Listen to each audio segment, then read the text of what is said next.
The Angle Slam. Podcast. Podcast. Oh, News are from the lips. Backfire on me. Okay.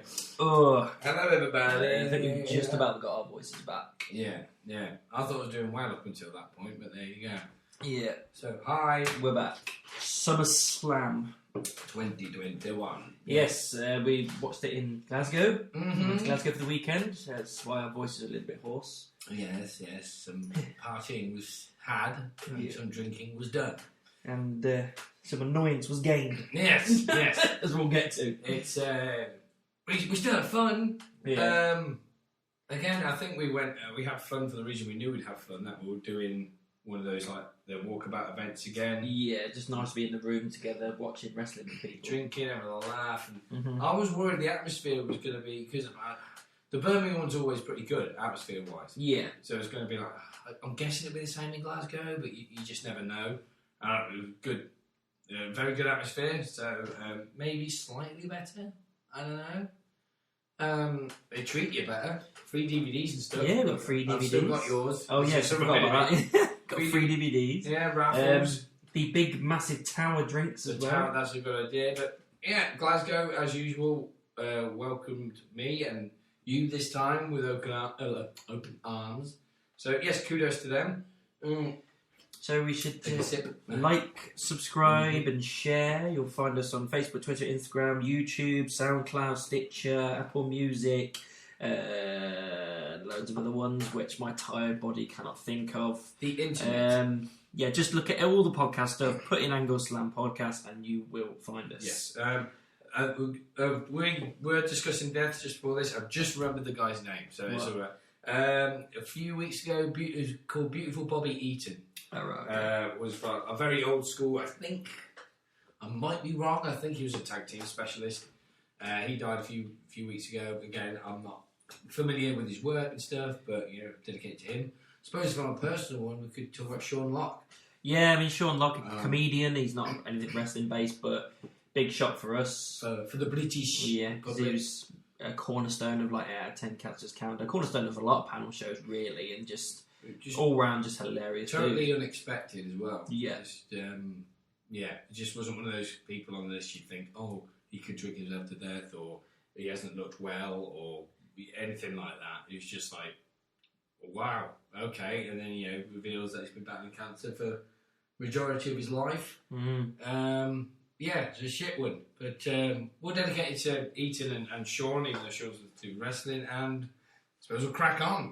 Yeah, pre-show, we got Biggie, Baron Corbin, something to do with the case and everything. Baron Corbin stole the case. Yeah, again, with the kind of the way I'm watching WWE right now, I wasn't aware that this match was made until a few hours earlier. No. I wasn't even aware that Baron had stole the case. Yeah, I mean, I was aware of it. I mean, but again, I was quite liking the Baron Corbin character. It's like this dishevelled, out of luck,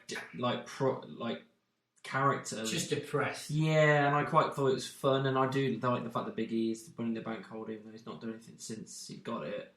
So I was like, yeah, fine. I mean, it's a match. It was fun enough, but it was just I think it was just like a standard TV match, really. There was nothing amazing to it. Obviously, Big E won, which we fully unexpected anyway. It's I think it was a way, to be honest, for what it was.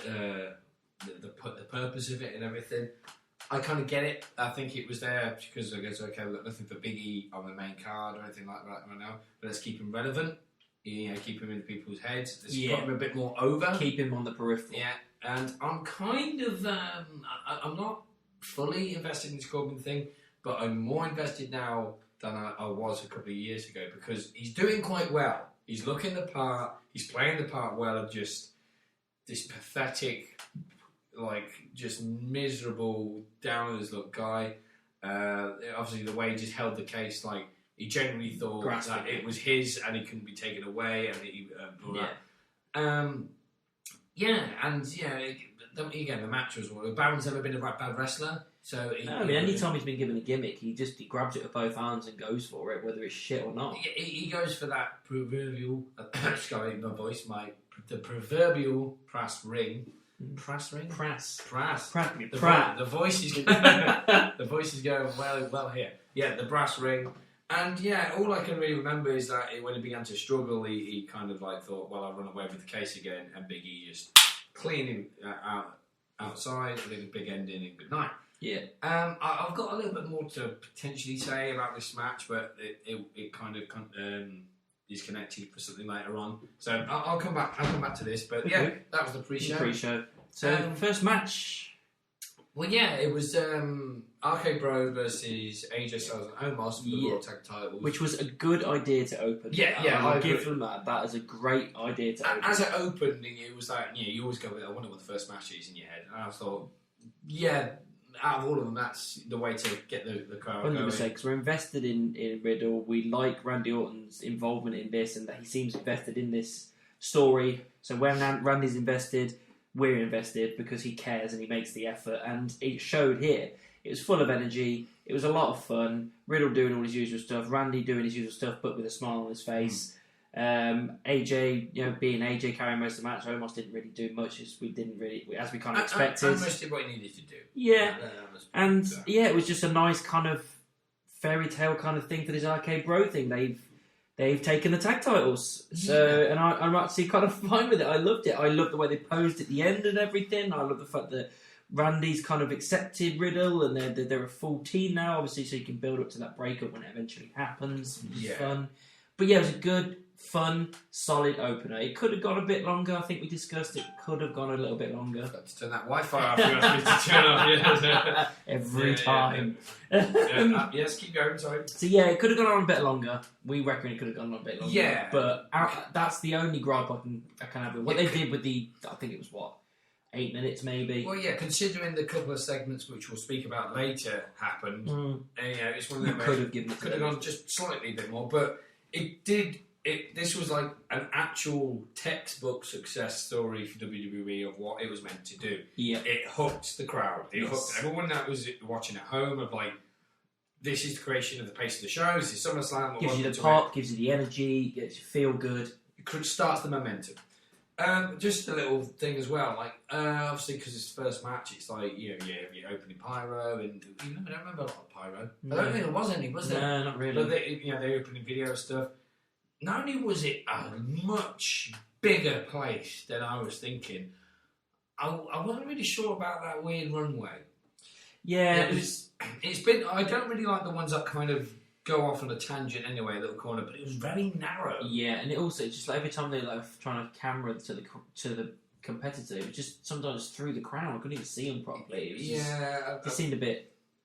It's just. I mean, Madison Square Garden used to have this thing where the entranceway was like 2 doors or an LED screen. And right near ring. And I never liked that. No. It's like the entrance is part of the spectacle. Madison Square Garden, it's like, here I am, and now I'm in the ring. Next, is that So but the match was good. Again, I'm not going to knock Omos because I think they're keeping him. I think they're doing the slow burner thing with him. Yeah, but the moves he did do, showing his power, like grabbing Matt Riddle in the choke slam, and I think he did a couple more power moves. AJ does what he's great at, which is just being himself. And AJ at the pin, which again I understand because they're protecting Omos right now. Yeah. But I don't know, there's that, with Randy's history and Randy's character, there's still something in me of thinking, story-wise, he's got something in his back pocket. He's going to turn on Riddle. That's pretty much a given. It's just a case of when.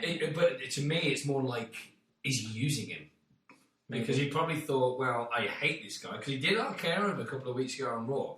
I hate this guy, he's annoying, but he makes me relevant and he gets me a championship around my waist. Yeah. So, because I think I can't remember if it was you or my brother I said it to. I think this is the first time Randy Orton's been Raw Tag Champion. He's been SmackDown Tag Champion with Bray Wyatt. Yeah, I think he is, actually. So, again, that's another story arc of like, well, there's one belts I hadn't got. And he did it. Riddle was there. Hate the guy, but I used him. So there you go. But yeah, Riddle's little face of just the joy. He was so happy. He's like the little brother, isn't he? He just loves his bigger brother. Even going down the ramp, Orton was still trying to keep in the Randy Orton thing of just like the slow, methodical strut. And he's there like pretty much like circling around him in his scooter, like, oh, he's like the little brother that's so happy to be with him. Yeah. So yeah, great match, great opener. Next was Alexa versus Eva. I don't care. Again, I've got so little to say about this. It wasn't even a match. It was better. I mean, to be honest, it kicked in and went, right, I'm going to go for a piss because I'm desperate.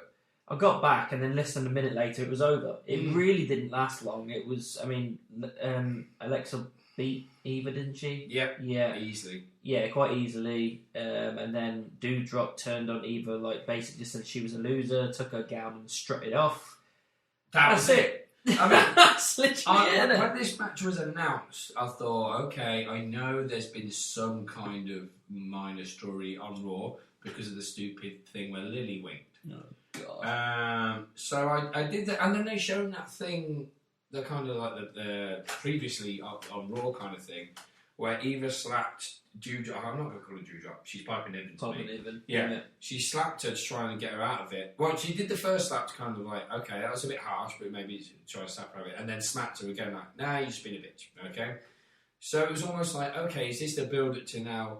Alexa's gonna do something to Eva so Eva sees what she saw or something like that. But no, it was just literally the match happened. Excuse me, that was a belch. The only things I really remember were that at one point Eva grabbed Lily and literally smacked her around the face, which made Alexa snap and like go wild on her. And then I think it was, I can't even remember how it ended. I think she missed the twisted bliss. Oh, Sister Abigail. She used Sister Abigail? I think she did. God. Don't quote me on it. That's okay. And then the match ended. I don't remember it. Piper just kind of revelled in the failure of Eva, which again complicates what they're trying to get across to the audience as what their relationship is, or if it's even over now, or whatever. I assume it is. Well, yeah. And then there's also the bit I was going to go back to with the pre-show is, even though it would have been almost nerve-wracking to a degree, surely you could have put that match on the pre-show and then you had Corbin Big E on the main card and put the case on the line. Yeah. Because there'd be more at stake and more investment because of that. And I think we'd be very invested because not only is the Money in the Bank briefcase an important thing and we don't want Big E to lose it, but the way they're pushing Baron, it's that whole thing of like, this could be his way out the hole. Yeah. Fuck, we don't want it to be his way out the hole. Yeah. But no, they don't have the clairvoyance to see that. And I think the audience are beginning to... I just don't think they know how to react to Alexa because I think personally I like her as a person and as a competitor, and the character is not bad at all and Alexa's nailing it, but it's a rip-off of Bray. Yeah. And we all want Wyatt. Yeah, and he's gone. He's gone from the company and stuff, and if you use Sister Abigail, then that's just another dig, which isn't fair. So yeah, basically her gimmick right now is tainted. Which eventually will taint her the push. Well, yeah, the future of her career if she continues with that character. So yeah, it happened, and we moved on swiftly. I think next was when Shinsuke just came out, and I don't even really know. Yeah, that was stupid. Like, has he got an impromptu match? No, he's just out there rocking out with the dude that has a guitar. I can't remember his freaking name. Yeah, I don't know him. And Pat McAfee loved it. That was it.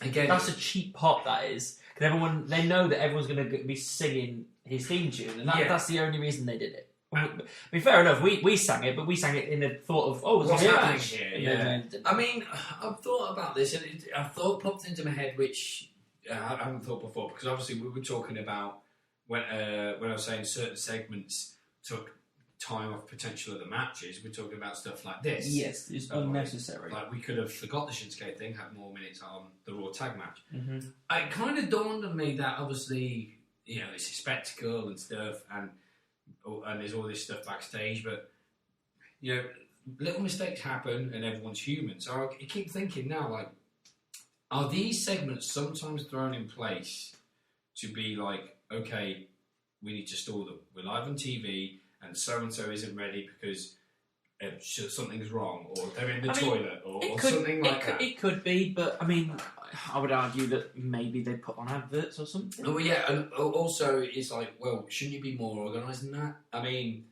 if I was like going, okay, you're up next, the next match, I'd literally be sitting at Gorilla during the previous match, like, okay, I'm good to go. Yeah, I wouldn't be going, well, I'm still putting my boots on and I might need a shit. It's like, could you imagine that? You're up next, I'm still on the can. Maybe it might have been out of nerves or something like that, but, you got to be more prepared. The one that I think I'll just fast forward to now because I hate it, the planned one, which was stupid, was Miz and Morrison. Oh, yeah. Xavier Woods. Yeah, obviously this happened a lot later in the night, but it was, again, stupid. Just them coming out with this patented water cannon thing, and then Xavier came out with it and sprayed them with it. That was it.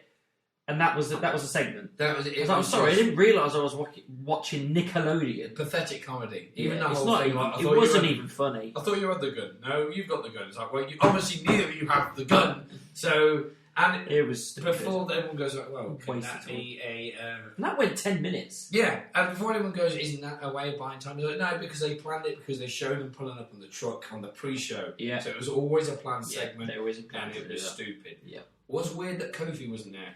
Yeah. Which has added some speculation of, is he COVID bound or whatever. Hopefully he's not. But yeah, that happened. So next was United States Championship. This was alright. It wasn't amazing. I know I was on the fruit machine. You were on the fruity. On the fruity for half of it. I kept looking at it. It was a decent match. It wasn't amazing, but it was serviceable. Just Sheamus is a serviceable guy. Like, you can put him anywhere and he's just good. Damian Priest was a lot of fun. It's the first time he's been quite relevant since his debut onto the main roster. Mm-hmm. They've kind of been all over the place with him. So this was fun. Plenty of back and forth. I like the dynamic they pushed with the mask thing with Sheamus. Eventually he ripped it off him. Plenty of aggression from Priest. And there's nothing that really stands out as like, holy shit moment. No. But it was good, it was fun, it was solid. All the moves were hit that needed to be hit. And then Damian Priest walks away with the gold, which is a good thing for him. It's not necessarily bad for Sheamus because he hasn't done too much for the title run, but again, Sheamus, again, like I said, you can put him anywhere and it works fine. He's a serviceable guy. And it needs to happen, really, because Damian Priest is the next guy. You know what I mean? He's another person that needs to be put over. Sheamus did his job and put him over. He's got a championship around his waist, and that's a good thing. So I can't really grumble too much in this match. Yeah, it didn't blow me away, but it did what it needed to do. It put Damian Priest over, and hopefully going forward that will be good. It was a kind of one of those small little lights from the end of this dark tunnel, which is WWE. Of we are paying attention to what the future, and we're trying to take care of it ever so slightly in places. The thing is, with certain matches, if we were doing a review and we said, "Oh, it was average," or it was mediocre, depending on what the position of the card and the story and stuff, that's sometimes a bad thing. In this case, I don't think it wasn't. So it wasn't a good match, but it wasn't a bad match. It was just a match that did what it needed to do. It did its job. And I know what they tried to do with the whole having Damian winning against Sheamus a couple of weeks ago on Raw and then booking this match. It was more like, okay, Damian's earned his title shot. And want you to believe that he can do it as well. But also it's the whole from maybe kayfabe, maybe non-kayfabe point of view. Or is this his chance for Sheamus' revenge? But I think most people going into that show, knowing the product for what it is, will look at it as like, this match is purely to throw the belt on Damian. Yeah. And that's what it did, and everyone's better for it, I think. Well, Sheamus obviously not, but Sheamus from a non-kayfabe point knows the deal, he's putting him over, and I kind of expected the match to end with the ripping that stupid mask off Sheamus' face and him panicking. Yeah, I think, didn't they try something off the top rope? Yeah, they did, but I can't remember what it was they did. It was like... it was good. It was good. That was it.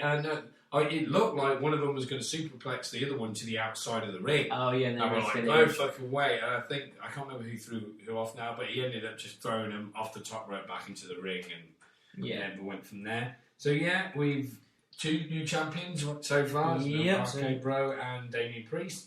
Next was the Smackdown Tag Titles, the Usos versus the Mysterios. Yeah, it was a rematch. The problem I've got with this is quite simple. The match was not, again, bad by any means. They did great moves and all that, but it was the problem we were having going in we've already seen You've already seen it. and that to me, they did nothing new. No. So it was pretty There much wasn't the anything exact new. same match. Yeah, exactly. I can't remember anything that stood out compared to any match they've had before. It's just another one onto the saga. But surely now this has to be the end because the Usos took it last time and they retained here. So yeah, the Usos retained their title. I think maybe they're slowly building towards a Ray versus Dominic thing, like a split. Because there's dissension in the ranks. There was a couple of times where, like, I think Dominic might have not listened to him in recent weeks or something. I can't really remember because I've not been watching SmackDown really, other than a couple of clips. But it seems like maybe that's what they're going to do slowly but surely. So this has got to be the end of the feud now. Yeah, it's... Either that or they're going to go one more time and there's going to be a big fuck up in the ring, which causes them to have an argument. I don't know. But they need to be going against somebody else. Well, with the rumour going into SummerSlam of that they plan to have a lot of title changes, I did think, like, I think I even said to you, like, yeah, there's a small potential the Mysterios could win it back. A, for the shock factor, and B, for the segment of, like, Roman Reigns yelling at them backstage of, like, where's me the bloodline, you've already failed me. Yeah. And maybe a late punishment for the DUI, or, that kind of thing. But the thing is, there's nothing really wrong with the rematch concept.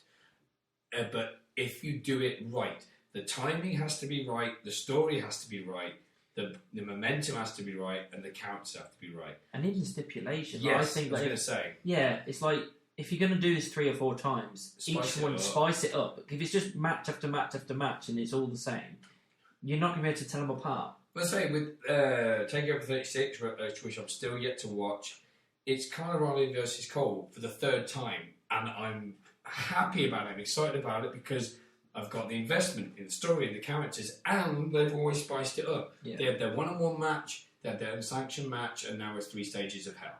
So it's like, there's your slight change, but they've got all the elements there of 2 great characters, 2 great wrestlers, a good story of best friends that now hate each other, and you're changing, you're tweaking things a bit. Yeah. With this was literally, you've took their match from Extreme Rules and put it on SummerSlam. Yeah. You may as well have shown the replay from the last pay-per-view. So, again, the match weren't bad. They did their high-flying spots and their impressive spots and spiked DDTs. But it was just kind of... There. Yeah. Nothing of note. If anything, that was kind of the piss break match when it shouldn't have been. So... Yeah, it happened, and the Usos are still Smackdown Tag Team Champions, which I think most people expected. This is where it kind of goes the real tits up for me. Yeah. This is the SmackDown Women's Championship. Right, yeah. Some things were out of their control, I understand that. But the decisions were made that were incorrect decisions. Which should have been amazing. It should have been. And this thing, I can't remember the last time I was in the highest of highs and then from the go to the lowest of lows that quickly. I went so quiet because I was like literally thinking, how am I going to get myself out of this rut to continue my excitement? Because they just stopped my adrenaline dead. Yeah. So, yeah, it was Bianca versus Sasha. They built it for weeks. They did the vignette. They did the vignette, the full promo, ready for the fight. And then suddenly they say Sasha can't compete. And apparently I found out they knew that Sasha wasn't going to be able to compete 8 days ago. Then why not just... You could have done something on SmackDown. Yeah, easily. So they could have. So yeah, apparently Sasha couldn't compete. So Carmella comes out. And I was like, right, okay, so this is a little bit meh. And then Becky returns. Becky Lynch returns, and we were hyped as shit. We were popped in SummerSlam. Yeah, it was a massive pop, and we were so happy to see her again. It was like brilliant. She looked great. Everybody was loving her. She got in the ring. She threw Carmella out, and then she went and said, "Bianca, you can take me on." And Bianca accepted the match. I was like, "Oh my god, we're getting Bianca versus Becky. This is awesome." However, they may have backed themselves into a corner here because if Bianca wins, then Becky's lost on her return. But if Becky wins, then Bianca's been stopped dead. So like, right, okay, so how's it going to work? Unless Sasha comes out and causes a DQ or some shit like that, which shouldn't happen at pay-per-view. No. So like, I don't know. So, but the match happened, and it was the worst. And it was the worst thing ever. It was an elbow to the face, a rock bottom, and Becky Lynch takes the title from Bianca. And this is just plummeted down. It's like I should be happy that Becky's back, happy that she becomes champion, but no, she's completely squashed Bianca, the strongest thing outside of Roman Reigns on SmackDown. and you've just wrecked her entire character in one click of your fingers, thinking it would be a good pop, and you expect us to be happy about it. It's like, why would we be happy about that? There's no winners here. I don't get what their thought process was. Apparently it was 100% a Vince call, which doesn't fucking surprise me in the slightest.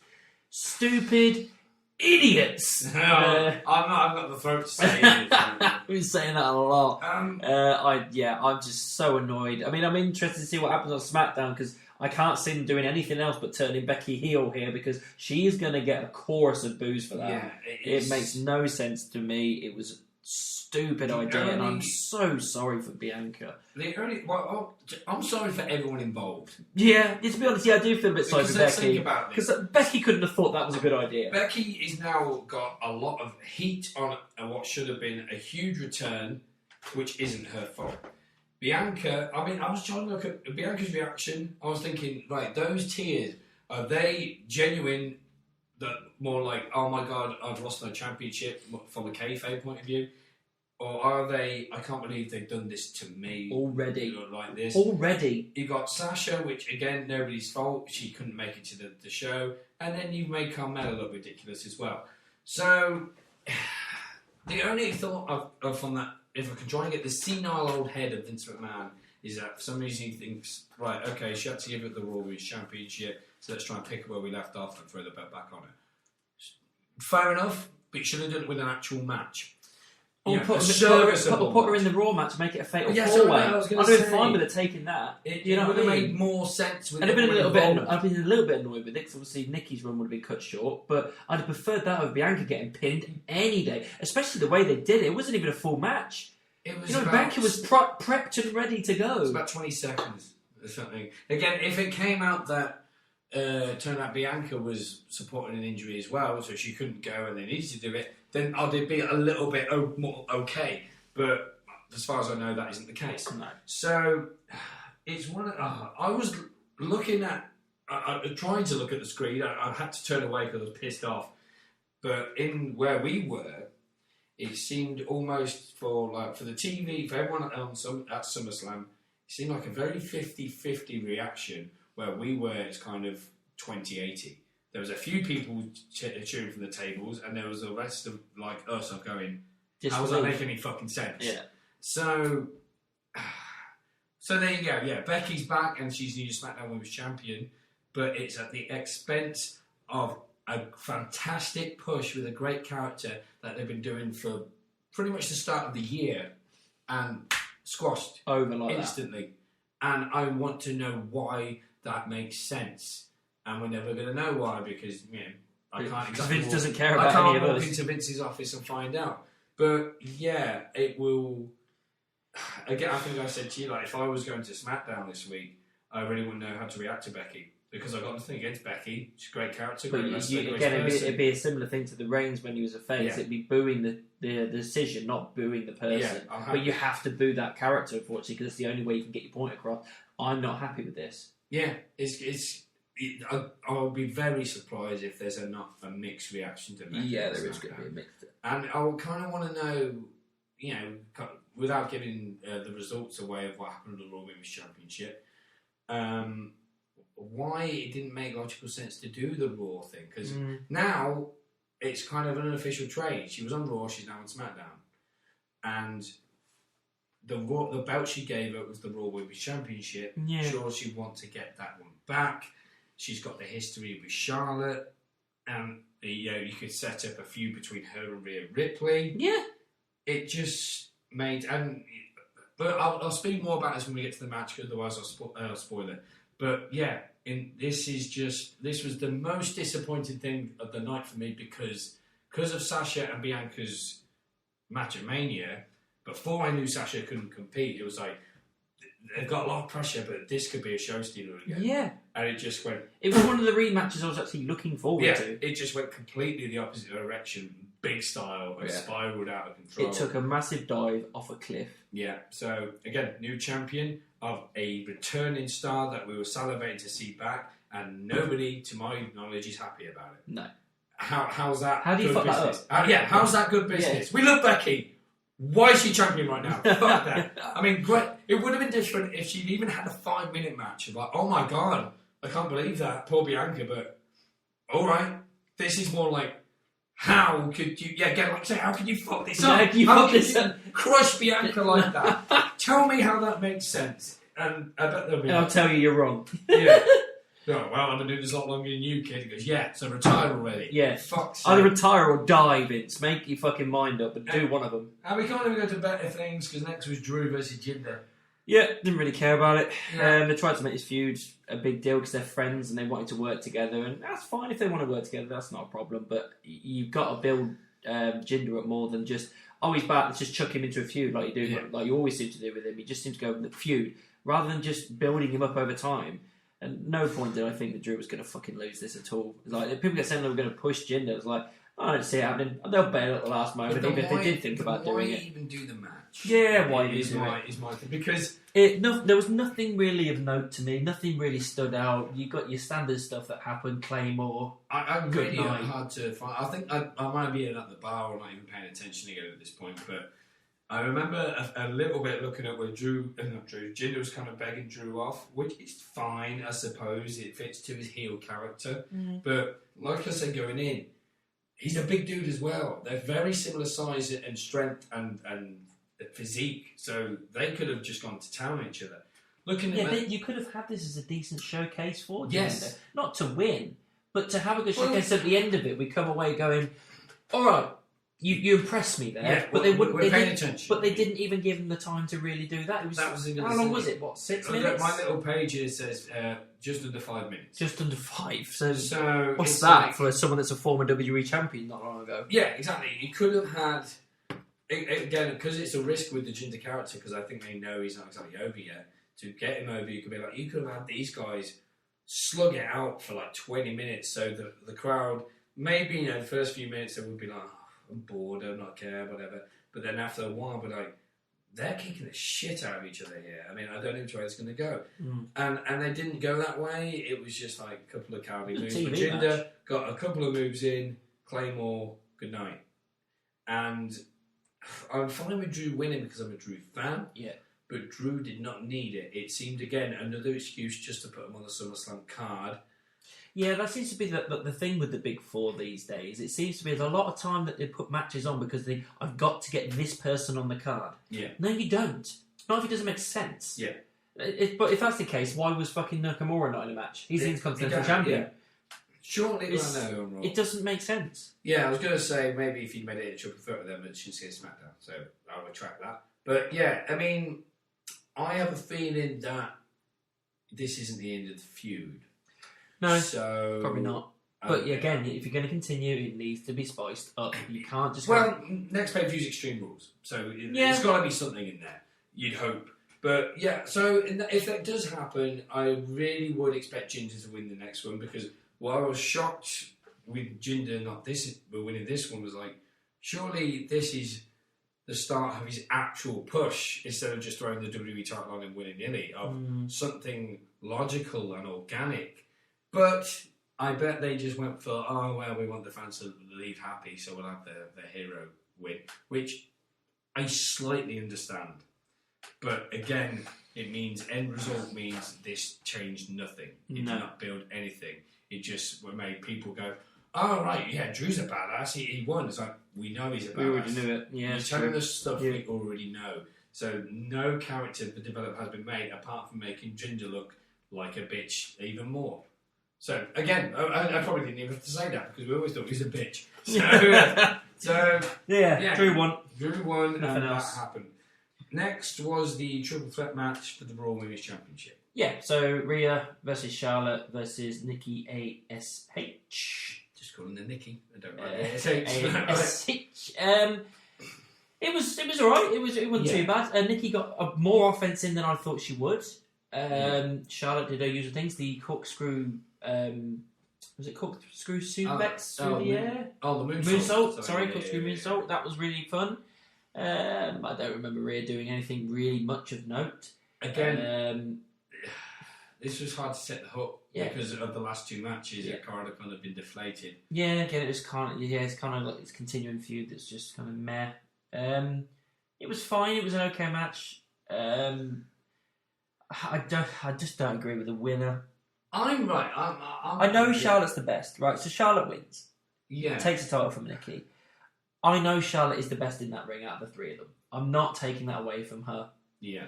But this is painfully obvious that they're just trying to get her up past her dad's title reign as quickly as humanly possible. And it's a detriment to people like Rhea, and especially Nikki, who got the Money in the Bank briefcase, cashed in on her, and then within the next pay-per-view, she's already lost the title back to her. So it's like, well, what was the freaking point of the case then? What was the point of trying to build Nikki up as this character that you say you like, and already she's lost the title? It makes no sense to me. So the match was alright, but the winner, as far as I'm concerned, I just don't see the point. It doesn't elevate anybody. The whole point is it's meant, if Nikki's the champion, she should stay the champion for a while. Or put it on Rhea and build her up properly, rather than make her this wooden character that no one cares about on the main roster. Why give it back to Charlotte? She's already good enough that she doesn't need to be in the title picture all the freaking time. Maybe on the peripheral, but not constantly in it. And I feel like that her and Becky are starting to do the same thing now, where if they're on the roster, they have to be in the title picture all the time. I don't know.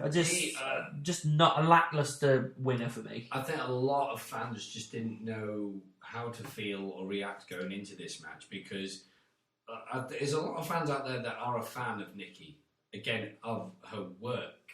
I don't know. I can't speak on how many people love the character or not. I just personally am not really into it. But so the Money in the Bank thing and cashing in, okay, but way too soon, because now we're back to what you usually do. Yeah, another case wasted quite quickly. The whole thing.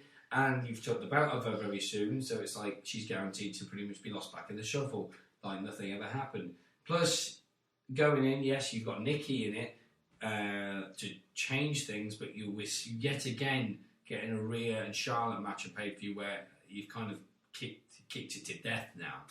So, again, the match wasn't bad, but people were kind of like, I don't know how to feel. I feel like I've already seen this. And, the previous two matches kind of fucked it up. The Charlotte victory, I kind of took it for what we all know it is. They're like, we know what's going on. We know they want to get the numbers up. But why did they do it so damn quickly? I don't know. It's like they panic that she's going to be struck by lightning the next day. So it's almost like, even though I agree with you, like it's so kind of just paper thin. Yeah, like Charlotte's won the champion again. Of course she is. It's like you say she's the best. So in a way, like, shouldn't the best be the champ? From a weird my point is, she doesn't have to be champ all the time. Austin wasn't champ all the time. No, I know. Rock wasn't champ all the time. Yeah, it's like she doesn't always need to be doing it. Yeah, I think like when Punk lost his championship to The Rock, he didn't go anywhere near it again. Yeah, he was on the peripheral. He went into like a Money in the Bank situation and whatnot, but he never went near it again for the rest of his career. Well, the rest of his career lasted like another 8 months in WWE. It's longer than that. I think it was about a year. About a year, maybe a year and a half. Because he lost to Rock at the Rumble, and then the following Rumble was his last thing, wasn't it? Because he quit right before Mania 30. Yeah. So it was like another year. But yeah, it's just like, I just don't understand why they think, we've just got to get. Why do you have to get it up? Why? I mean, if she beats her dad's title reign, fine, that's a good story. But tell it over a little bit longer time than what you're doing, because you just seem to be like, right, she's had 5 title wins, so now we're going to race to get to 10, and then we're just going to race to get to 17. It's just like, you want to get it done within the next year or something. So no, you can do this in the next 5 to 6 years. It's going to be a real risk to her future in WWE, because say that she does do it, she hits 16 or 17 and whatnot, are they going to turn around then and say, right, regardless of if it makes sense now or... She's not in the title picture anymore. There's no more for you. Yeah, so she might go up to 20, 22, and then she'll be the person that's won the most titles ever. But that's it. Is it going to just become so ridiculous amount of numbers, like, well, as if you fucked it, this record's never going to be beat, so what's the point of you having, doing this anymore? Or you're just going to be like, 17's your last one, or 16's your last one, which means for the majority of your career... you're not in the main event picture at all. You're not in the championship picture at all. If you're going to tell this story, surely her 17th win should be her when she's in retirement mode. Yes. You know what I mean? I So agree. it's the last thing where she can win that title, have that massive moment at WrestleMania, and retire the next night on Raw. Yeah. Retire the title, have it change colour or look or something like that. And that's a really nice thing to go out on. Yeah. Make that big babyface end for her. Because I know she's perfect as a heel, but if you want her to do that win, that's a really nice way to do things. If you're racing to the end of it, it's just not going to have the same kind of thing. If she gets that 17th win within the next 2 to 3 years, I'm not going to care. I'm not going to care. Everyone kind of will obviously say, like, I never watched Rick in his prime. And I've seen a few matches, but I can never really appreciate or look at how good he potentially was. I would never really know. It's one of those kind of, you had to be there kind of thing. Yeah. But, so arguably Charlotte could be just as good or better than her dad. Her dad will say better, but of course it's his daughter. So the reason Ric Flair's 16 World Championships are impressive is that, in a way, he earned every one of them because the timing was right, he was the right person. That's what's great about it. It's that whole, my God, if this guy is good enough to carry this company even this time and this company over here and then this again, it's like, this guy must be something special.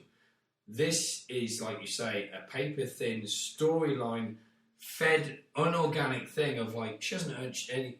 She's earned a couple, definitely earned a couple because she's that good, but not to the extent that she's won them. No. So I would love if Andrade wants, his dream is to have his whole family in the same company together. Right? Because obviously Ric Flair was with him in Triple A the other night. Go, oh God, if they got Charlotte up to 15 and she's like, yeah, I'm done, I'm out. I'd be like, yes, Charlotte. If that was me, if I was Charlotte, if she got up to 16, that's really be the time where I'm thinking of going to AEW, thinking of moving over. Yeah, or Triple A, or my contract run out, because that'll be the time where you get the big bucks. Yes, I mean it's. I don't know. I mean, like, what I was going to say, we kind of touched on it on the Smackdown one, of like what you could have had Becky in there to make it fair 4-way and protect certain people or make it more of a threat for Nikki and whatnot.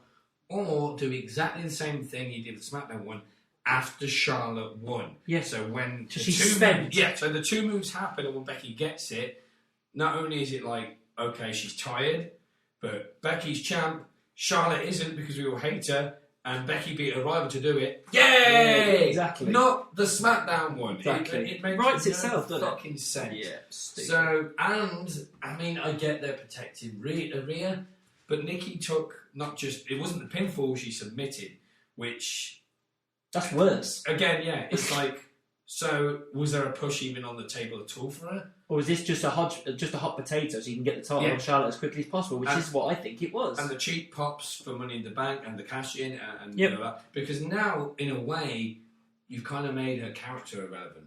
Of like, yeah, she's almost a superhero, she always said that, but even almost a superhero, she can't get the job done. Yeah.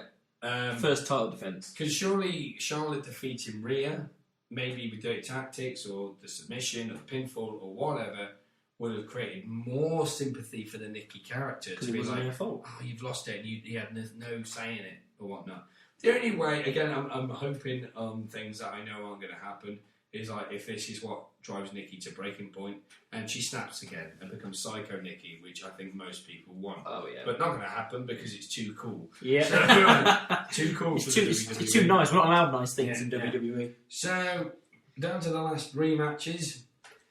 On a lighter note now, Edge versus Seth Rollins. This was match of the night. Yeah. Awesome. And God, was that entrance fucking cool. God. I mean, we were teased about it in SmackDown with the brood bath and everything. Yeah. I thought, I don't think they'll do it. And you were like, what if they do it? And I said, well, what if? I said, what if they do like the brood intro and then kick into Metal Lingers? Because you can't not have Metal Lingers. Yeah, I agree. Kick-ass track. And they did exactly that. Yeah. So Seth came in, obviously, usual stuff, but yeah, Edge coming up from the flames in a brood kind of intro. Oh, it was the brood song. Sorry, the brood intro. Yeah. Oh. And then as soon as he was there, bang, he just kick into Metalingus and down he goes to kick ass. It was so cool. The thing is about the brood... Shades and everything. I mean, even his promo, because we were like, I think we were having breakfast together. The moment I was just flicking through Apple SmackDown, I was like, there was a brood bath. It used to be blood bath, but it's PG now, so it had to be just this and it's black red gunge kind of thing. But I was like, Edge's teased the return of his brood character. We were like, what the fuck? And he did like pretty much word for word a promo he did as the Brood of like at night the demons come out to play. Yeah, like, beware, take care. And I was hoping it wasn't like full on Brood the way he was with the purple thing and the. But he went for black and red. But his trench coat was cool as fuck. Where he's like said, "Drink the blood" down the side. He had the big black shades and coming out that ring of fire. I was like, "Oh yes." And the thing was with the Smackdown thing, when the Brood kind of ambiance started with the red flashing lights, it was just that like the whispering "Be ready" part, not the actual song. And I loved that song, and I still do. So when at SummerSlam it came out and it was the actual song of hearing that, I was like, oh fucking yes! And like you say, halfway through, hit Tomato Lingers to the big pop because everyone loves that song and that entrance. And obviously the match started, and it was very good. Yeah, it was high pace, high energy. These guys, no, this is a kind of dream match, really. Edge versus Seth Rollins, and they did great stuff. I loved everything about it. It was just so much fun to see these guys go at it. Usual kind of moves and all that kind of stuff, but it was, you say it was the usual moves and the kind of stuff that you expect from these guys. However, because it was these two clashing for the first time ever, and the story was told right. It was one of the things building up that I was really invested in because they actually did it right, where they knew each other really well. They were basically carbon copies of each other. Rollins saying he did everything that Edge did, but better, and they're going back and forward about certain topics. And I just think they built it very well, so I cared. And when you care, you're invested in the match, even if it ends up being stuff that you expect to see from the people. You're invested in the match, so when it happens, you care. Even when Seth did the pedigree when he was running for the spear, he's done that in Reigns before, but I still was like, yes, fuck me, that was awesome. A damn cool move. It is, and he did. Edge did Beth Phoenix's Glam Slam, the Glam Slam, which was awesome as well. I loved that, and yeah, I loved it, and I actually quite like. Some people mix bag with this, but I actually like that Edge tapped out Seth. So Edge is your winner. But I liked it because they beat the shit out of each other. They did so much to each other.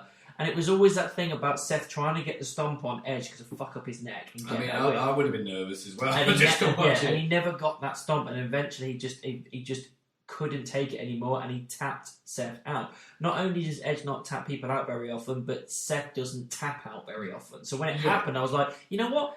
When was the last time we saw this? It's rare. I'm fine with it. It's weird because looking back at it, to be fair, at this point, I must have been at least 8 points in. So, yeah. So a lot of it's quite hazy. So I don't remember sitting there with full investment, like like you do at like the good the main events or stuff like that. But looking back at it, it was like that was the first match of that night since. The first match, the Raw Tag Titles, where you felt everyone's paying attention to this. Yeah. Everyone goes. So it's like, this is what we've been waiting for. Like you say, their styles are somehow so similar yet so different. So it was more that whole kind of thing. Maybe apart from maybe one or two moves, they're not really pulling anything new out the bag, but they're executing very well. And it's more like, well, because this is like what they advertise it is the first time ever. It's like you almost believe in the kayfabe part of like, can Edge survive Seth's Arsenal? Can Seth survive Edge's Arsenal? All that kind of stuff. Mm-hmm. And the story was told so well, not just because the whole Seth screwed Edge out the title because Seth wanted the title shot and all that stuff, but go back 11 years ago of like 7. Oh, 7, sorry. Yeah, when he went. Sorry, I'm thinking Kofi. 11 yeah, when he stepped on went to step on his neck. Yeah, it's like it all stems back from that. Yeah, and like you say, they are kind of like, if you look at it from an era perspective, Seth's kind of the new Edge. So, and it's almost like, well, Edge was like, you didn't expect me back. I'm here to reclaim the throne that you think is now yours. With words obviously not said. So, yeah, I enjoyed it very well with the standard of WWE at the minute. And this isn't a knock towards the match because it was a great match, but it wouldn't surprise me if it's a match of the year candidate because I can't think of anything else that would be in the category right now. I mean, Triple Threat Mania for the Universal was pretty fucking awesome. Bianca versus Sasha was fucking awesome. Yeah, okay, yeah. So it's just, you begin to switch off after a while. But the one thing I kind of thought, God, that would be fucking cool. And if they have a rematch, it still might happen. Is if the ref got knocked down or something, and Seth was like, you know what? I'm going to curb stomp you, but I'm going to concerto it. It's over, and you're like, oh my God. And if the lights had gone out and just come back on, and Gangrel was just staring at you Seth. were desperate for it. Everybody was. Yeah. I mean, wanted it to the so point that bad. he could have just been looking at him, and because it's PG and non-blood stuff, he used to spit the blood out the goblet. Yeah. It was like just some black gunge or mist or something. So what the fuck? Turned straight into a spear, game over, and just to have maybe even then, Edge and Gangrel go and leave, and they look back, and then the red lights start flashing again, lights out, and they've brood bathed him again. Yeah. And he just got Seth seething in the ring again, like, fucking hell! But I didn't realise I'd done this till afterwards. Turns out, in our little predictions thing, I'd gone for Seth, and I was so sure I'd gone for Edge after what I'd seen on Smackdown. I was like, he's got to win now with that brood stuff. But it was a difficult one to call in. It was one of the ones that could have gone either way. Because obviously Edge is there more so now to put the future over, and both of them have kind of been on a losing streak to the point I thought, maybe in my head when I was doing it at the time, I thought Seth needs this more because Edge is already a bona fide Hall of Famer. He's in the Hall of Fame, so there you go. And he doesn't really need anything. Where it's like, Seth's lost a lot. He didn't win. But that tells me the next match he has, he's going to win. Yeah, I mean, he did beat Cesaro at, I think it was Hell in a Cell. Yeah. But he lost at Money in the Bank. He's kind of been treated and he's kind of been treated like a chump character-wise, where it's kind of, his character's never going to get over if he keeps losing, because it's like, well, we know as a heel, you're going, oh, you're full of shit. But sometimes they need to back it up, which was our frustration with Bray Wyatt. Yeah. Like, Bray Wyatt, look, Bray's never going to seem like a threat if he doesn't back up his words every now and then. Yeah. So, I agree. Match of the night. Awesome. Really enjoyed it. So, I think I can do this from memory now. Next was the WWE Championship. Bobby Lashley versus Goldberg. Or Gorg, as you see on the... Did it come at Gorg? You know, it says Goldberg, but the Titantron screen came up and covered half the letters, so it just said Gorg. Gorg. Oldberg or whatever. So none of us wanted this. I like Bobby. I'm enjoying Bobby as champion. I'm enjoying this run that he's having because it's the Bobby we wanted. Again, it's always we were expecting to get Lesnar for him, and that didn't happen, so they gave him Goldberg instead. None of us were invested. None of us gave a shit. Again, but there's still something about the Goldberg character that gets me. Yeah, there is, but it's just like when those drums hit. Every time I go into a match, I think, is his ego going to get the better of him, and he's just going to take the title because he thinks he should? I think it's more the entrance for Goldberg. It's like that whole, the drums hit, the place starts chanting Goldberg, the security, him growling the fireworks. By the time the music stops and he's at the ring, I'm like, I'm over it now. The match, it went longer than I thought. It went about 7 minutes, I think. Again, a lot stands out, but he tried stuff. I mean, he tried some things. He took some bumps. I'll give him that, because it's not very often he takes bumps at all. We honestly thought it would be a classic Goldberg thing, and it would either be him winning or Bobby would, quickly somebody dominate and take it. Be a crush match. Yeah, and it wasn't. It went back and forth. There's a few spots here and there, ring post stuff and whatnot, and then Bobby worked on his knee, didn't he? I'm really struggling to remember it. And he was working on his knee from what I remember, and then basically the ref called it off because of it. So Bobby's still your champion. He still wins. I don't know how to react. But it was just like, do you really do that in the WWE Championship at SummerSlam? But then it was the bit that came afterwards where Sundberg got involved. Jumped over Goldson. Jumped over the top rope on top of Bobby, and Bobby just swung him over and put him in the hurt lock and didn't realise it was him while Goldberg was in pain on the floor. Well, did he? I don't know, because MVP put the mic up and said, he didn't know, and then they ran off, and then Goldberg was pissed off. I mean, it's fine getting his son involved, I suppose, because apparently he's in the Performance Centre now or some shit, or about to be. But also he gets the deal. Yeah, I know, but it's just that at the same time we're getting it right. So this is just telling me the feud is going to continue. What pay-per-view is coming up soon? One in Saudi Arabia. What do they usually do with Goldberg in Saudi Arabia? They get to take a title because it's not the same usual crowd that will shit all over it if it happens. So this is telling me that Goldberg is going for the first time ever to become WWE Championship, and he's going to take it from Bobby. And it's just, again, it's another, like, you're just wrecking Bobby's push. I would have been fine with Lesnar taking it from Bobby, because, again, that's something that Bobby wanted, or be cashed in on, or something. I would be cashed in on by Big E. I think that was, with the thing that was going on with Bobby and everything. Yeah. I thought maybe with the draft that Bobby Big E was going to be moved over and he'll cash in on him because he's been doing stuff with New Day. I thought that'd be a nice long-term booking, but it seems quite obvious of what they're going to do is have Goldberg win the title. And that, if they really want to try and win people over and have the big moment in Saudi that Saudi are always begging for, I think, if memory serves, New Day are over everywhere, but I think they're over big in Saudi Arabia. So the only way, like you say, I'd agree with Goldberg winning the championship in Saudi Arabia is if Big E cashes in straight after and takes advantage. You've got the big moment for the Saudi guys. There'll be a lot of backlash here, like, why did that happen at Saudi? Yeah, that's what I'm thinking. I don't want that cash in at Saudi. I just don't. I wouldn't really care, because the result would still be what I cared about. Of like, Big E's the champ. True. And he fucked Goldberg to do it. So, not literally. That's not how it works. So, that's not how it works. It might be sweaty men, but it's not. And again, it would be like, oh, okay. I mean, that would easily interlink of like, well, if Big E is now the WWE champion, it means he has to be on Raw, which means he can now be back with his New Day brethren. Voice. Idiot. Idiots. And he got that happy reunion, and then Lashley can step forward and be like, I want my belt back. And you got Lashley, Big E, which I think would be a decent match. 100%. And the other reason I'm thinking that Goldberg just, he can't really have a reign here is because of his contract. He's only for a year, isn't it? Yeah, and as far as I know, he's got one more left. And if he wins the WWE Championship, well, he might just do the Lesnar thing and bugger off for months. When he can't, if they stick with the theme of Survivor Series, he's got to go against the other show's champion in Survivor Series.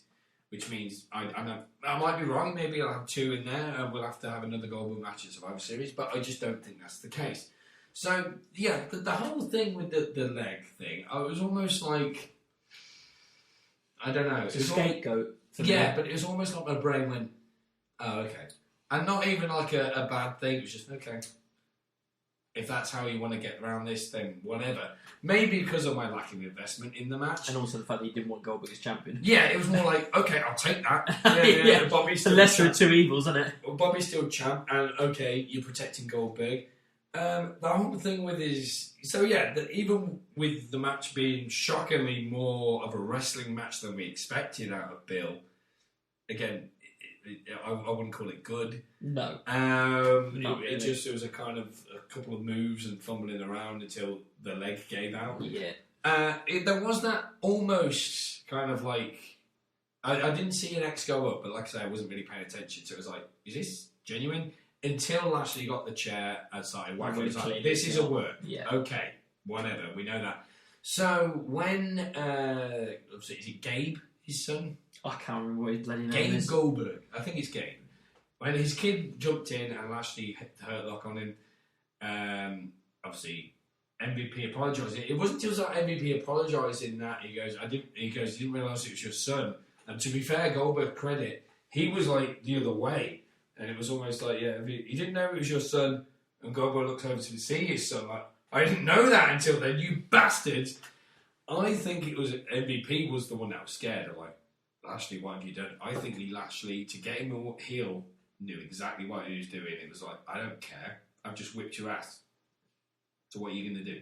And I was like, yeah. I hope he does that. But those Twitter bastards, that's like, it's child abuse. Oh, yeah, I just saw this. Get over yourself. It's a television show. He signed off on it. Goldberg signed off on it. His son signed off on it. It's the hurt. Bobby's not going to do something to hurt the kid. I watched a show the other day called Tin Star, and in the first episode, a 5-year-old's head gets blown off. It's a TV show. I didn't think, well, I'm going to write it and write a letter. Stupid to be concerned. So, yeah, because they didn't really blow a kid's head off. Yes, okay. Wrestling's a bit... He didn't really injure him and put him in a hurt. Like, I get. He just held him. I get wrestling's a different thing because it is actually physical and the moves do hurt if they're not done properly, or sometimes they just do hurt and you got to deal with it. but everyone involved in that would have signed off on it. 100%. So, and for Goldberg, Goldberg's quite a protective person. He's bound to be. If he's that protective of himself and his own character, of course he's going to be protective of his family. If Goldberg had the confidence in the company, in Lashley and his son to do it, I guarantee no one got hurt in that. Mm-hmm. So, I mean, if it came out that Lashley did hurt Gabe, I mean, I might not like Goldberg, but he can handle himself. Yeah. And I would, as big as Lashley is, I would not want to be like on the bad side of Goldberg. Mm-hmm. See, which is weird though, because if Goldberg got pissed off at Riddle, I think Riddle could take him. Yeah, I think he might. Yeah, Riddle's with his MMA background. Riddle's just like, bro, I'll knock you the fuck out. So so Lashley's still your champion, and it looks like it's potentially leading to another match, which will likely be in Saudi Arabia. Mm-hmm. So whatever. It's the main event. Yes, John Cena at versus 5 o'clock in the morning. This went on and on. It went a bit too long. Mm-hmm. Yes, John Cena versus Roman Reigns for the Universal Championship. And if Roman loses, leaves the WWE. So that pretty much gives you the guarantee that Reigns is winning. As soon as I heard that promo, I was like, Reigns won. Yeah.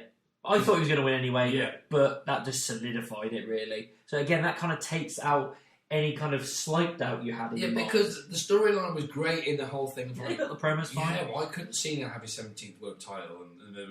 And it does seem like something Vince would do, you know what I mean? Because it was like, it'd be different if they do what we've been begging them to do for years, of take advantage of the social media network and put things like Roman put stuff like I'm thinking of like changing something, or just a fake leak of, I don't know, Mexico or another company has reached out to Roman Reigns with a big deal. So you spread those rumours out of like, oh my god, then Roman might get a better offer, and then you do that promo. It's like, is he leaving? What's going on? But knowing that he wasn't, it was like, I'll leave WWE if it goes. Like, there's no way WWE would let you go. Not a chance. So you are the golden poster boy. And from what I remember of the match, it was kind of bog standard.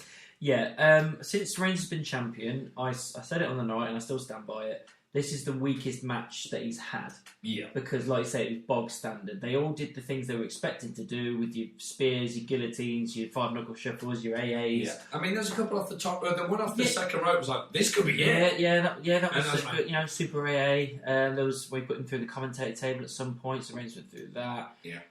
But again, it was kind of bog standard. Nothing really stood out to me other than that super AA, really. I think everyone was glad to see Cena back in a rejoicing.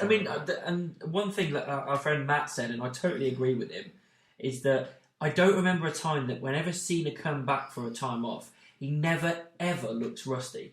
Never. No. He goes straight into it. Even with this match, it was bog standard, but he never looks rusty. He never looks like he's missing stuff. He never makes a really bad botch. He just knows how to sit himself in that ring. It's one of them now. Again, we're never really going to know unless a documentary from years reveals it. Like, who called the match? Because if I was in Cena's position, I'd be like, look, if you're meant to be the guy now, you call it. That's, because I'm not going to be here to hold your hand all the time. You call it. So, if Cena called it, I mean, I agree with Matt to a certain degree, but and we've always been vocal of, like, as good as John is, he's never been the greatest wrestler I've seen. He's been a goodish character and very protective, but he's got to the point now in his career where he's earned everybody's respect. Yes. So, Cena might not be as the flamboyant or all that, but he knows how to tell a story, he knows how to do a match. So, I'm just wondering if he did call it, like, thinking, oh, John, you know how big of a deal this is. Couldn't you have pulled something else out of the back pocket here? Because to me, it just seemed like your very usual John Cena match. Missionary position. Yeah, exactly. It was almost that. It was, yeah. Maybe that is the very slight part of ring rust he's got, to the point of, like, I'll play it safe here, because I haven't been here a while, but I know what I'm doing in this thing, so I don't want to take too many risks. But I'm That might be being a bit too harsh because it was what it was, and we got the result that I think we expected. Yes, so yeah, Reigns is still your champion. Yeah, it seemed that the ending didn't seem as exciting. You know, you think at the end of it it'd be like, can John get the AA, or quick roll up, or what's happened here, or maybe Heyman's got it, or something like that. It wasn't even like a cheeky spear. Roman had the time to step back, do his thing, spear, 1, 2, 3.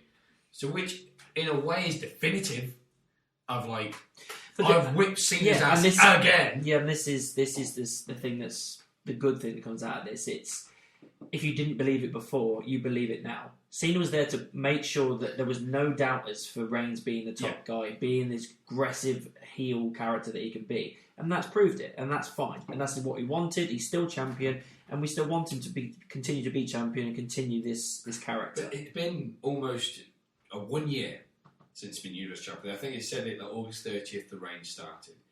So if you look at that year, he's pretty much beaten a who's who of people. So they can work with that. They can be like, everyone you put in front of me, legends, giants, high flying superstars, family members, whatever. I have done exactly what I said. I've stacked them. There's no one that can beat me. To a point, he didn't even have to say that promo for what happened next. Yeah, this I did not expect, and I'm in two minds about this. I know what you mean, but I'm probably more on the side of yes. Okay. Brock Lesnar returns. Yeah, with his man bun and his beard. And his skinny jeans. And I'll be honest, I thought quite I didn't even hear the music. I just heard the reaction of Walkabout. I was like, what? Like, no way! What the fuck? Yeah, we've got Lesnar. I'm happy with it. I'm happy that Lesnar's back. I'm interested to see where it goes, mainly because I want to see how Heyman reacts to this, because he's obviously the advocate. They should have shown him more on TV. Yeah, he looked dishevelled, he looked panicked. He's tears in his eyes. I'm like, don't know what to do. My God, what the fuck? So that I'm really interested in. The only downside is that we've seen these guys go at it before. I know that this time it's a different dynamic with Reigns as a heel and Lesnar, I assume, as a face, or at least a tweener. So that dynamic is interesting. However, I'm just a little bit feel bad for Bobby, is the fact that the one thing he wanted when he came back to this company is that I want to face Lesnar at some point. He was told that he was probably going to get it at SummerSlam with the title on toe, and then they said, no, you're going to get Goldberg instead, and then they decided to bring Lesnar back anyway and put him back with the Reigns thing, because I think they're trying to put like Reigns and Brock is like the new Austin and Brock. Yeah. And for me, I've never seen those two as like that. So it's a mixed bag. I'm happy he's back. I'm interested to see what happens based on where the characters are and the fact that I want to see how Heyman handles this. But I do feel sorry for Bobby, because I feel like it should have gone to him, really. I'm all for Roman Reigns potentially walking into WrestleMania 38 as Universal Champion. Yeah, absolutely. But I'm not against this reign ending and have to get picked back up again later down this year or the start of 2022 before Mania, because what if Lesnar's like, I'm back, I don't care where Heyman stands, I know I can whip your ass with or without him, and I want the Universal Championship. A storyline could easily be created where Lashley's paying attention of like, okay, if Lesnar wins, it's champion versus champion Survivor Series, I could get him. But also that whole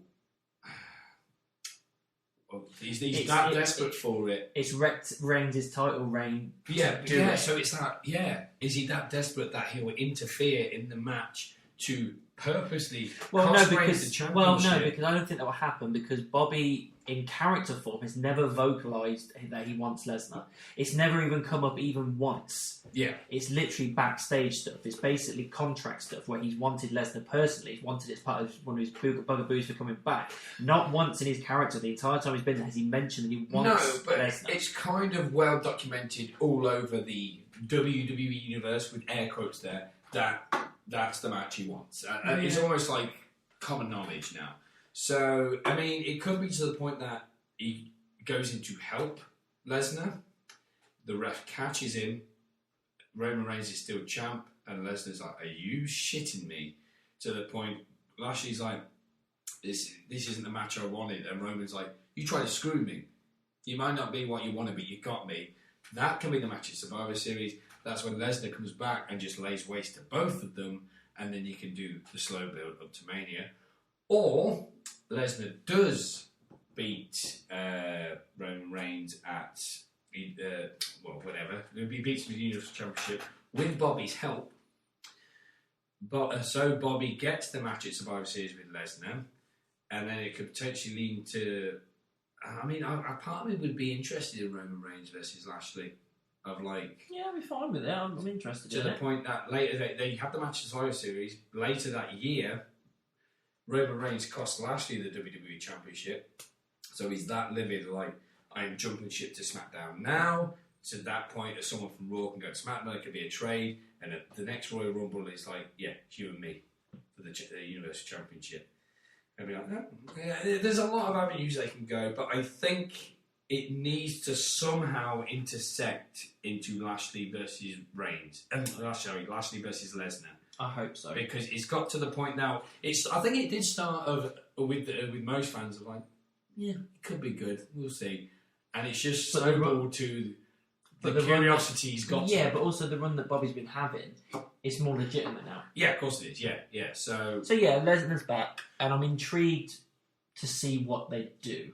Yeah, Roman didn't really sell it for me. He was obviously selling the shock. He was shocked and frustrated, I think, but he didn't seem really pissed off with it. It was more the heel thing of he was looking at you like, what were you doing here? You know what I mean? He's like that. But see, Lesnar, even with a look, can always sell it. You just look at him like, yeah, it's me.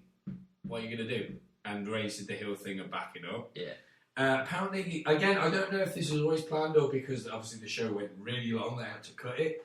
But after the show, Lesnar laid waste to Cena. Oh, yeah, he did, yeah. A couple of suplexes and F5. And apparently he was high-fiving fans on the way back, which people... his face. Again, it could be a face thing, because it's quite out of character for him. Or has COVID that got to him that much that he's like, even though he's not a people person, he's just happy to be in that kind of capacity again. Yeah, like, you know what? I'm not a people person, never have but been. I haven't seen these guys in a while. But this is, I've missed this energy kind of thing. Yeah. So, yeah, it ends with Brock Lesnar returning. We'll do the ratings, then we'll go on to the bigger news. Yes, okay, yeah, we've got one more thing to talk about. Let's get the ratings out of the way first. It's a mixed bag. There were a couple of things that we enjoyed, like the Arcade Bro stuff, the Seth versus Edge. But overall... It weren't great. I think the most I can give this is a 5 out of 10. That is and I think that's me being generous. In all honesty, I mean, that's me giving props to Seth and Edge, bringing back Becky and Brock. No matter what the capacity, still them coming back was a big moment. And the Arcade Bros fairy tale story was fun as well. So the Bruise 5. Stuff. The Bruise stuff was good. So I 5. That's as high as I can go. And again, being generous. Even with most of the other matches, it's not like they did anything bad. It just wasn't up to SummerSlam quality. Yeah. And that again, that's an understatement, really. So this is me being generous. I think I'll give it a 4. Okay, so 4 out of 10, 5 out of 10. Because even going in again. I don't want to keep using this excuse, but the pandemic really didn't help for anybody, for us or for the WWE. But even going into this, we all had that energy like, this doesn't feel like a SummerSlam. No, didn't. It didn't feel, with the pandemic, with the build, just with everything, it was just like, I'm glad to be watching the pay-per-view with my friends again, but that's the main thing I'm taking from this, more than, oh my god, SummerSlam. Yeah, and I think maybe that's what we should... maybe mention and going into. We've been debating this with the guys. We do obviously our wrestling league thing, and obviously we do this podcast. We only ever do the WWE pay-per-views. I think we've only done Double or Nothing once. That was the first one. Yeah, it was like an experiment thing. Yeah. However, with how bad the product has been with WWE at the moment, we're literally on that point where we're thinking, how much longer can we deal with this? Yeah. How much longer can we subject ourselves to watching crap writing, crap stories, and crap TV? So I think we've kind of made the decision, or the unofficial decision, to give it until WrestleMania. Yeah. If WWE, Vince, whoever else is involved, haven't bucked up their ideas by WrestleMania, I think this podcast is going to change. I think basically our plan is we're not going to watch WWE anymore. We're going to go to reviewing AEW products only. Maybe the NXT ones, but again, with what the rumours are going around NXT, that might not be the same anymore.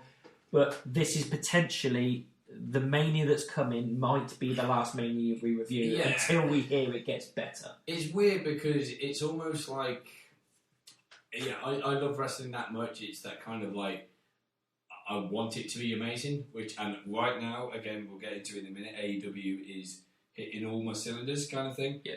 But, it's that kind of thing, despite everything WWE are doing, it's almost like it's in my blood. So it's that kind of thing. With social media, we'll always pretty much have a finger on the pulse of what's going on anyway.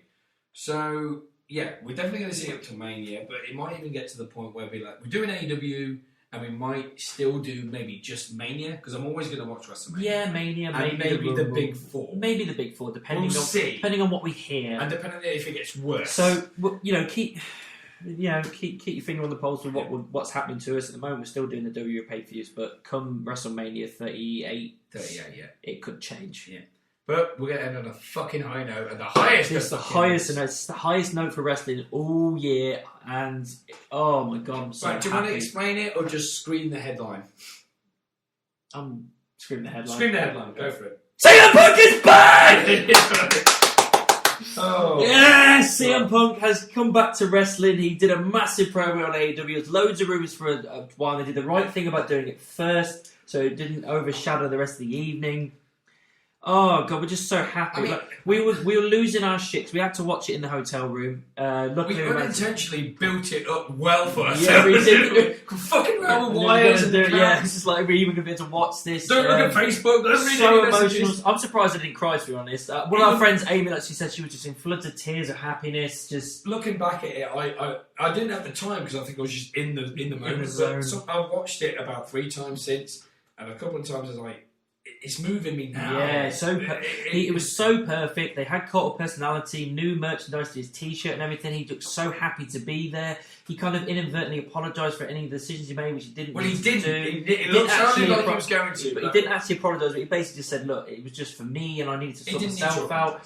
Yeah. There's no reason. He just did this perfect promo, this impassioned promo of why he stepped away, the fact that he left wrestling in 2005, fuck WWE, I'm back into pro wrestling now, into AEW.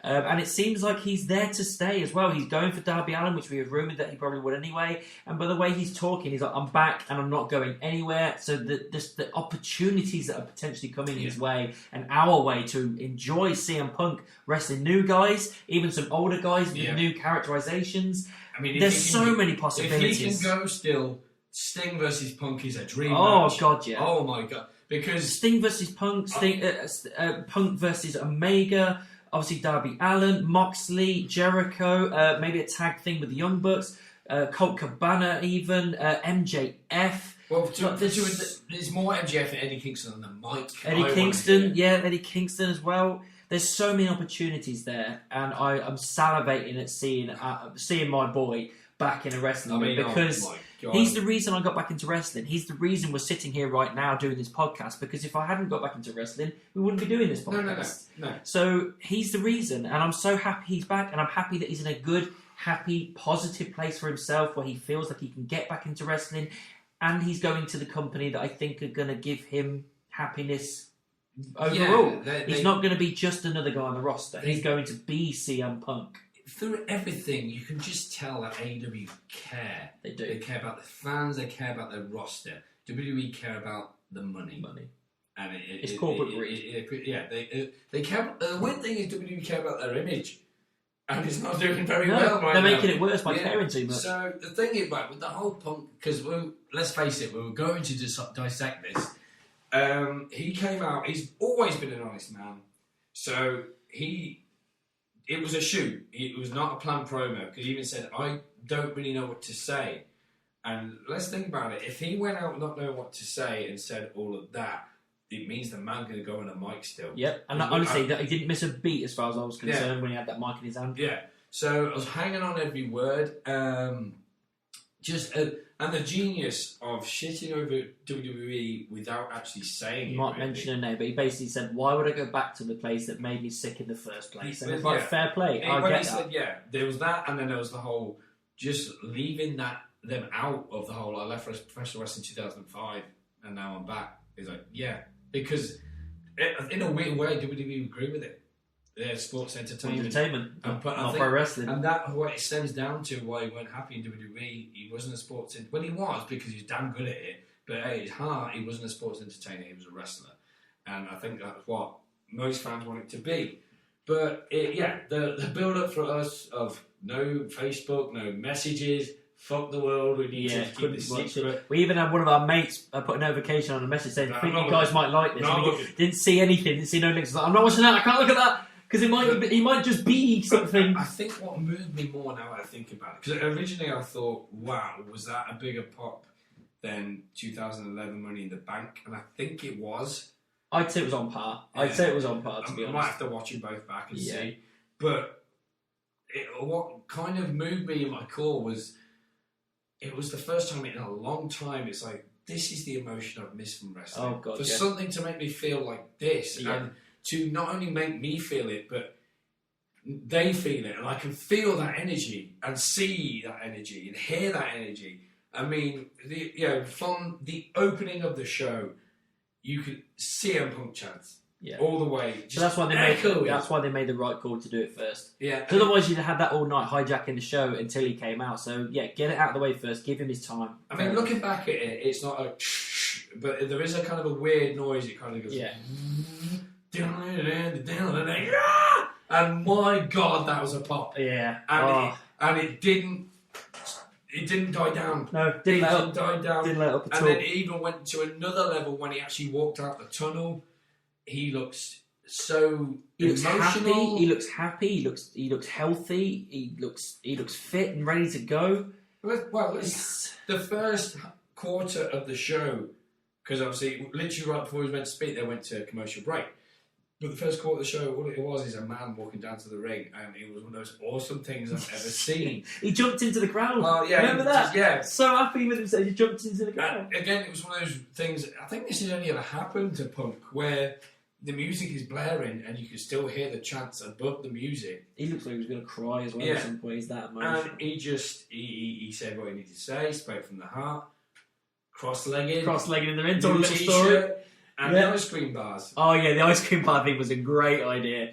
Like, why did that not figure into WWE's plans back when they had him? Like, the amount of money they could have made on it. Again, that was probably the last kick to WWE of showing their ignorance and stubbornness and idiocy to, like, this is easy money, but just because it wasn't your idea, stop being a prick. So, I'm so happy. We will, from the get-go as well, always, WWE fans always, wrestling fans always speculate, like, what could happen next, and what if this happens, because that's part of the excitement of it.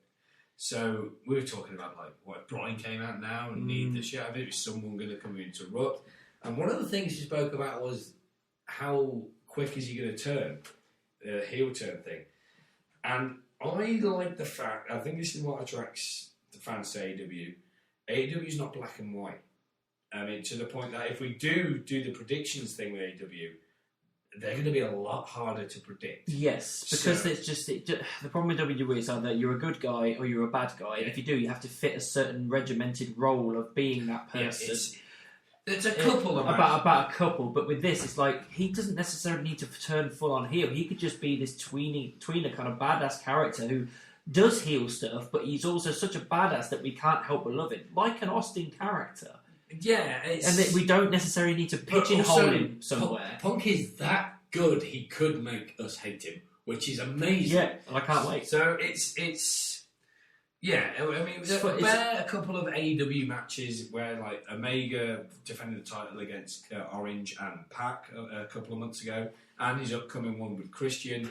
It is one of them where it's like, okay, you're not as good as you want to WWE, but Kenny's winning that. Yeah, Kenny won that one with Orange, even though, God, Orange got that close, so they got into it. But yeah, Kenny's winning that one. Pretty sure Kenny's beating Christian. But every other thing is like, I mean, case in point, MJF beat Jericho the other night. Yeah. So, but to almost a certain degree, my theory is, I think Darby Allin's winning at All Out. Really? Yeah, because Punk's there to put the new guys over. I know. It's the shock. But a debut. I know, but it's the shock. I think it's something Punk would call as well. It's the shock, and if everyone's like, oh my God, wow, I don't know how to react, but we love Darby, so wow. Yeah, true. Punk attacks Darby afterwards, and who's the one to get to rip him off but Sting? Sting would be like, yeah, you want to get off my boy? And Punk's like, you want to go? Like, oh. I'll break your neck. Literally, that end match at All Out can easily set up a match for the next page. It has to be the headline. And normally I don't agree with not having the championship as the headline, but I think that's a very special match. Again, that, to me, I know it all stems down to Tony Khan, but I think that, again, they could leave that in Punk's court. Yeah, true. I think he did say one of the important things with AEW is that it's we. Yeah. So I think they will happily work together. So I think it'll be one of those things where Tony and Punk might actually have a conversation. Yeah. Where if Punk goes, you know what, I said in my last place, the World Championship should be the main focus of the whole damn thing. So maybe it should be Christian Kenny at the end. Which would be fine. But Tony's got a good argument of like, yeah, I agree, but with the buzz around you right now, you could have your match and then people just might be sitting there going, we don't really care about this. Yeah, now. True. So it's a difficult one to call. It really either way. Yeah, exactly. And from what I think what's also difficult with it is we've already seen Kenny versus Christian. This is the whole rematch problem. Again, unless they have something else up their sleeve for that. Again, that could be the point where Bryan Danielson debuts, interferes. Because I always thought it would be great for Bryan to come in, hit a running knee on Punk, and like, oh, look, I'm back, and I'm being a prick. But, I wouldn't put it past Bryan to come in, hit the knee on Kenny, and be like, first thing I'm doing is a challenge you for that world title. Because again, seeing Kenny Omega versus Bryan Danielson on pay-per-view, that's the selling point. So we're really happy. Yeah. If you want to see us reacting to it, I think in a few weeks' time on mine and my wife's Rocket channel, Mason Memories, which I think the link's in the description anyway, there is some footage of us in Glasgow, not only seeing the wrestling like SummerSlam and that, but I do film us reacting to Punk coming out. So if you want to see that in a few weeks' time, keep a look out on Mason Memories and it'll be there. Yeah, I think that pretty much works. Yeah, so SummerSlam was meh, Punk was awesome. Yeah, and I guess we'll be back for Extreme Rules. Yeah, and we might even do the AEW one with the Punk pay-per-view. All out next week. Is it? No, sorry, 2 weeks away. Sorry, my bad. And I think Extreme Rules is 4 or 5 weeks away. Yeah, so we'll see how we go. But we're happy. Yeah, we're happy with AEW. Happy with AEW. WWE, we're pretty much in the same boat. Nothing's changed. Bye. Bye.